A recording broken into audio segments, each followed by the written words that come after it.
है कि ये एग्ज़ाम में जो बच्चों ने जिन्होंने एग्ज़ाम दिया उन्होंने पूछा क्या गया उनसे उनसे ये पूछा गया कि जनरल साइंस में जो क्वेश्चंस रहे हैं वो सेल्स से ओरिएंटेड ज़्यादा रहे हैं। सेल्स चैप्टर आप पढ़ लीजिए क्लास 10 के, उसमें से क्लास 10 की एनसीईआरटी से सेल्स हो गए।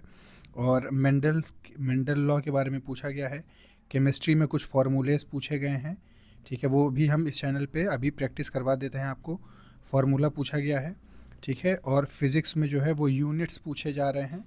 यूनिट्स पूछे जा रहे हैं जैसे कि वेट की यूनिट क्या होती है ना, लेंथ क्या होता है, मास क्या होता है, यूनिट क्या होती होती है, ठीक है। स्केलर क्वांटिटी क्या होती है, वेक्टर क्वांटिटी क्या होती है, इन सब के बारे में क्वेश्चंस पूछे गए हैं, ठीक है। और रीजनिंग तो आप लोग जानते हैं, रीजनिंग में आप लोग को सबसे ज़्यादा सवाल जो पूछा जा रहा है वो सीटिंग अरेंजमेंट से पूछा जा रहा है, ठीक है। सीटिंग अरेंजमेंट से पूछा जा रहा है, ब्लड रिलेशन से क्वेश्चन पूछे जा रहे हैं, ठीक है। तो उम्मीद करते हैं कि आप ये सब प्रिपेयर कर चुके होंगे, ठीक है।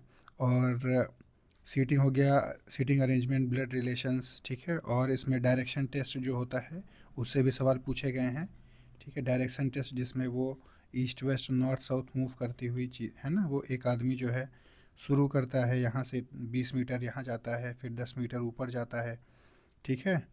फिर वो पूछ लेगा कि स्टार्टिंग पॉइंट से वो कितनी दूरी पे है, ठीक है। तो ये सारे सवाल पूछे गए हैं।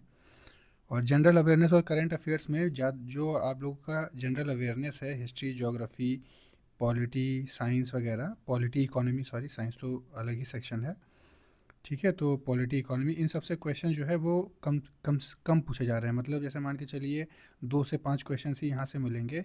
और जो मैक्सिमम जो कवरेज लिया गया है, मैक्सिमम जो कवरेज किया गया है वो करंट अफेयर से लिया गया है, ठीक है। और करंट अफेयर्स भी 2025 का ही करंट अफेयर अगर आप जनवरी से लेके अक्टूबर तक पढ़ लेते हैं तो आपका जो है करंट अफेयर से आप मैक्सिमम क्वेश्चंस कर ले जाएंगे, ठीक है।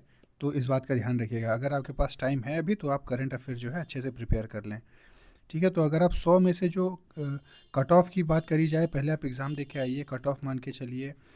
आपका एक्सपीरियंस कैसा होगा वो भी डिपेंड करेगा, पेपर पैटर्न पे भी डिपेंड करता है। तो कट ऑफ जो भी जनरली मान के चलिए वो 60 के अराउंड ही रहने वाली है, ठीक है। तो टेंशन मत लीजिएगा। और नेगेटिव मार्किंग भी ये